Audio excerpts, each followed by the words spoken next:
Magandang araw sa lahat. Ito si Teacher Bong para sa Signaturang Araling Palipunan 4. Ang ating paksa ngayon ay natutukoy ang mga pinagkukunang yamang matatagpuan sa bansa, Aralin 15. Ang bawat tao ay may talento tulad ng pagkanta, pagsayaw, pagguhit at iba pa.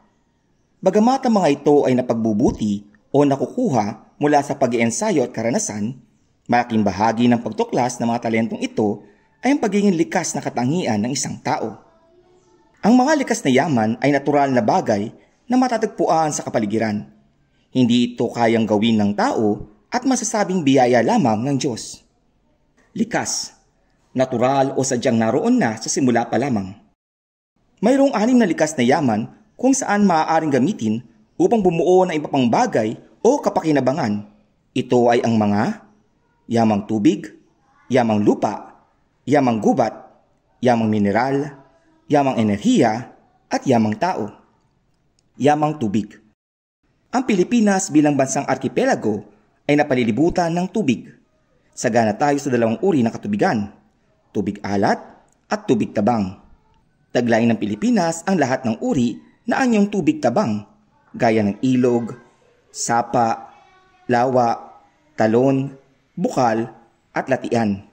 Mayroon din tayong mga tubig alat tulad ng Look at Golpo. Sa gawing kanluran at timog ay may 3 dagat, West Philippine Sea, Sulu Sea at Celebes Sea. Habang sa silangan ng bansa ay naroroon ang Pacific, ang pinakamalaking karagatan sa buong mundo. Bukod sa inumin, ang tubig ay ginagamit sa ating pang-araw-araw na gawain. Mahalaga ang papel ng tubig sa ating komersyo, transportasyon, industriya, agrikultura at seguridad ng bansa. Komersyo, pakikipagkalakalan o pagbenta at pagbili ng produkto. Transportasyon, pagbibiyahe. Industriya, uri ng negosyo o samahang may isang gawaing pang-ekonomiya na gumagawa ng produkto o serbisyo. Agrikultura, pagtatanim. Yamang lupa. Ang lupa ay tirahan hindi lamang ng mga tao, kundi ng mga flora at fauna. Ang kabuuang kalupaan ng Pilipinas ay 29,588,367 ektarya o kulang sa 300,000 kilometro kwadrado. Ang bansa ang ika-5 pinakamalaking arkipelago sa buong mundo. Walang disyerto o tundra sa bansa kung kaya halos lahat ng lupa ay maaaring tamnan. Tundra, lugar na walang puno at may malamig na klima na kadalasan ay nagyelo. Ang mga prutas at gulay ay buhat sa pagtatanim sa lupa. Naging pastulan din at lugar na mga gusali ang lupa sa bansa. Yamang gubat. Ayon sa PSA, nasa 6,910,000 ektarya o 23.4 na bagdan na kabuang lupain ng bansa ay kagubatan. Nasa ika-15 pwesto ang lawak ng mangrove forest ng Pilipinas. Mangrove, mga puno at halamang nabubuhay sa mga alat na katubigan at kadalasang nasa gitna ng lupa at tubig alat. Ang ilang endangered species tulad ng Philippine monkey-eating eagle o haribon, tarsier, pilandok at tamaraw ay dito lang sa bansa matatagpuan. Iba't ibang uri ng kagubatan mayroon ng Pilipinas.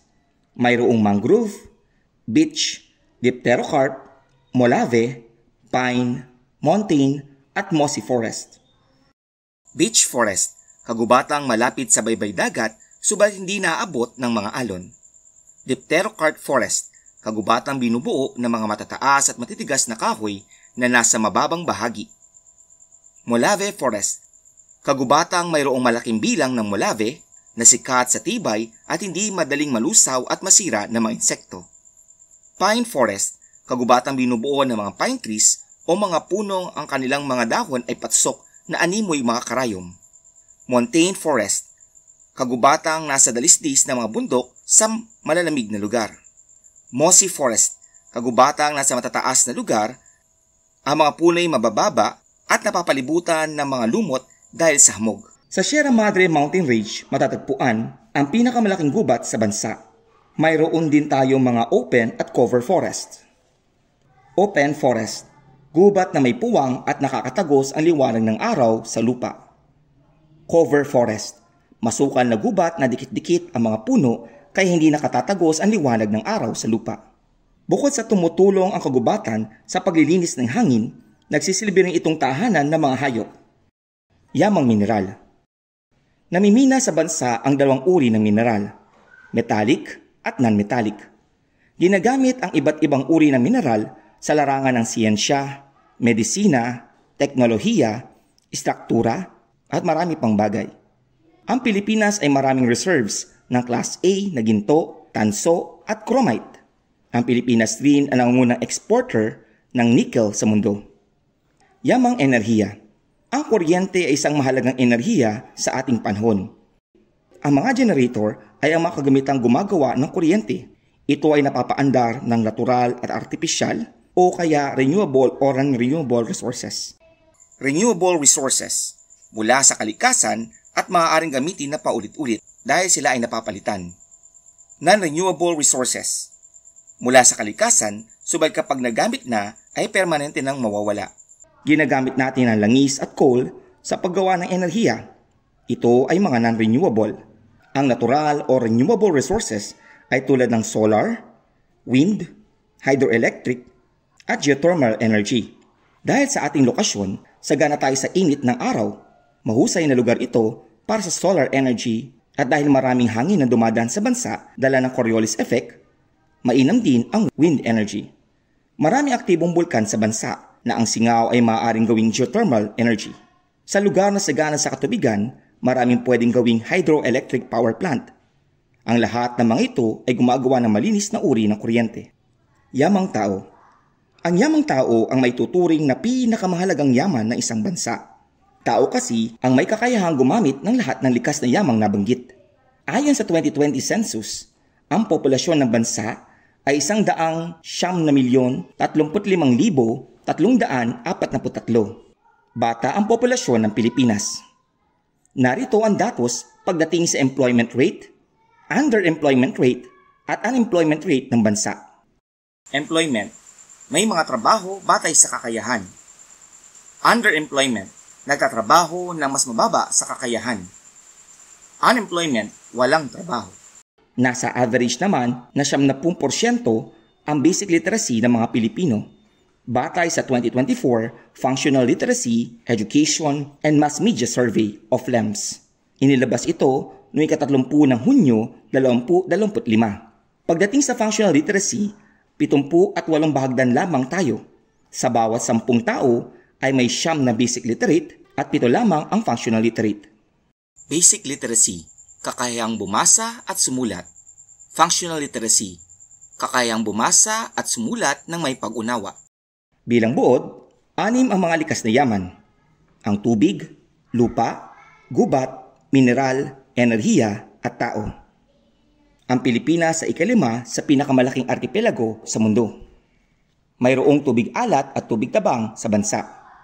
Ang kabuuang kalupaan ng Pilipinas ay 29,588,367 hektarya o kulang sa 300,000 kilometro kwadrado.